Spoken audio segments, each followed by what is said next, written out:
ரொம்ப நேரம் கழிச்சு முழிக்கிறாங்க.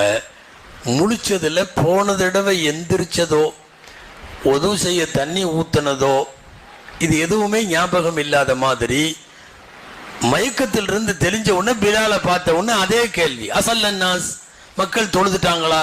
லா யா ரசூலல்லாஹ் வஹும் யன்ததிரூனக், இல்லை அல்லாஹ்வின் தூதரே, அவர்கள் உங்களை எதிர்பார்த்து காத்திருக்கிறார்கள். ஃபஸப்பு அலையல் ஓது, எனக்கு தண்ணி கொண்டு வா, நான் ஓது செய்யணும். திரும்ப 2 தடவை. நான் சுருக்கமாய் முடிக்கிறேன். 3 தடவை எந்திரிச்சு விழுந்தாச்சு. 2வது தடவையும் நடந்துச்சு, 3வது தடவையும் நடந்துச்சு. 3வது தடவையும் விழுந்ததுக்கு அப்புறம் இப்ப முழிச்சது 4வது தடவை. இப்ப போகலாம் முடியல. அவங்களுக்கே புரிஞ்சிருச்சு, எந்திரிச்சா நிக்க முடியல.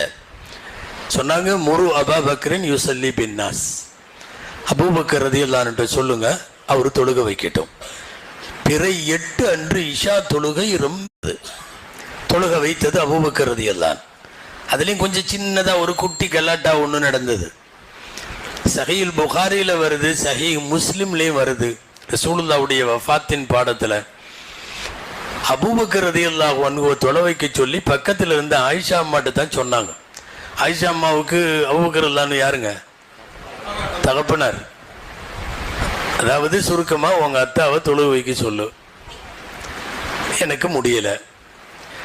அவங்க ஆயிஷா அம்மா, இல்லை எங்க அத்தா ரொம்ப அழுகிறவரு, எப்ப பார்த்தாலும் குர்ஆன் ஓதனாவோ தொழுதாவோ அழுகுவாரு, நீங்க இல்லாத இடத்துல போய் உங்க இடத்துல நின்று தொழுக வச்சா அவர்னால தொழுகையை தொடர முடியாத அளவுக்கு கண்ட்ரோல் இல்லாம அவர் அழுதுருவாரு. இன்ன அபி ரஜுலுன் நசீஃபுன் ஃபலா யஸ்ததீஉ அலா தம்அ, எங்களுடைய தந்தை ரொம்ப அழுகக்கூடியவர், கண்ணீரை கட்டுப்படுத்த முடியாதவர் எல்லாம் சொன்னாங்க. ஃபாத்திமா என்ற பெயரை சொன்னவுடன் நம்முடைய பெண்களுடைய உள்ளங்கள் எல்லாம் தாழ்ந்து விட வேண்டும். அவ்வளவு பெரிய கற்புக்கரசி. அவர்களை போன்று கணவனுக்கு மரியாதை செய்வது, அவர்களை போன்று கணவனுக்கு கட்டுப்படுவது, அவர்களை போன்று கணவனுக்கு தூய்மையாக வாழ்வது இந்த உலகத்தில் அந்த சிறந்த பெண்களை தவிர யாராலும் முடியாது.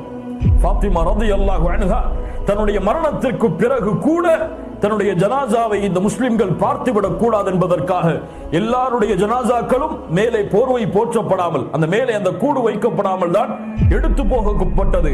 ஃபாத்திமா ரலியல்லாஹு அன்ஹா அவர்கள் ஒரு சஹாபிய பெண்ணிடத்திலே ஆலோசனை கேட்டார்கள், இதற்கு வேறு ஏதாவது வழி இருக்கிறதா? இப்படிப்பட்ட நிலையில் கூட எம் உடலை யாரும் பார்த்துவிடக் கூடாது, அந்த உடலுடைய வாகை கூட, அதனால் மேலே ஒன்று போற்றப்பட வேண்டும் என்று, தன்னுடைய ஜனாசா இப்படித்தான் போற்றப்பட்டு எடுத்துச் செல்லப்பட வேண்டும் என்று அறிவுரை செய்தவர்கள் ஃபாத்திமா ரலியல்லாஹு அன்ஹா. அல்லாஹ், யா அல்லாஹ், எங்களுக்கு